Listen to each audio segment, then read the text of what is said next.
Ottawa, giving us an update this morning on its efforts to bolster the supply of kids' pain and fever medications. This after months of shortages. That's coming up at 11. Right now, though, let's check in with Arda in Brampton. And Arda, you've got someone with a tale to tell about the hunt for children's pain meds.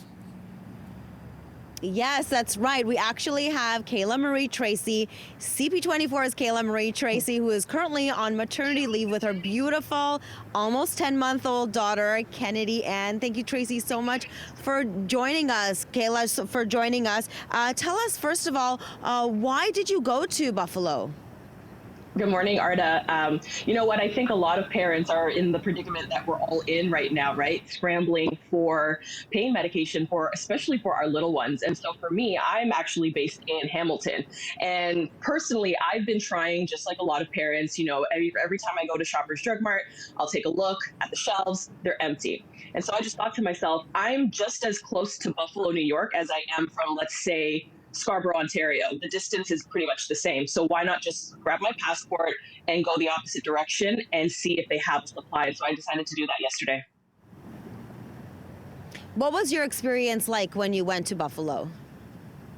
You know what? For me, it felt a bit like a scavenger hunt. I'll be honest with you. I didn't really have a plan. I didn't know if any exact location had supply. I just simply, put in an exact address, and I started off at a Target.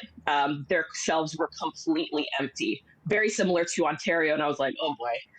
So I just kept going. I tried a local Rite Aid, a Tops grocery store, and then I finally found some infant Tylenol at a second Rite Aid location. And then from there, I was able to obviously get some.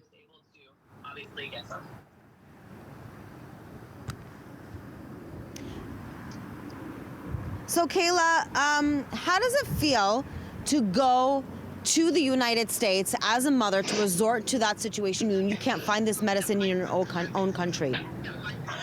I think it's frustrating. I mean, to say the least, right? There's a lot of parents in this exact scenario. I find myself very fortunate because, like I said, logistically, it just made sense for me. But I understand that, people who are watching this morning, perhaps they're in the far east end of the city, and a trek to Buffalo, during a work week is just not in their cards. And so, some may find this situation very dire if, in fact, their children are sick right now. For myself, I went for myself, but I also went for a dear friend of mine because she currently has 2 children under the age of 3 that are both sick right now. And I think that that's something that's very common, just obviously now being in the winter months, cold and flu and RSV going around, that parents are wondering, okay, I have 1 bottle left on my shelves, but if this runs out, what do we do? And everyone is going to their local pharmacy or wherever they're searching, and they're all coming up short.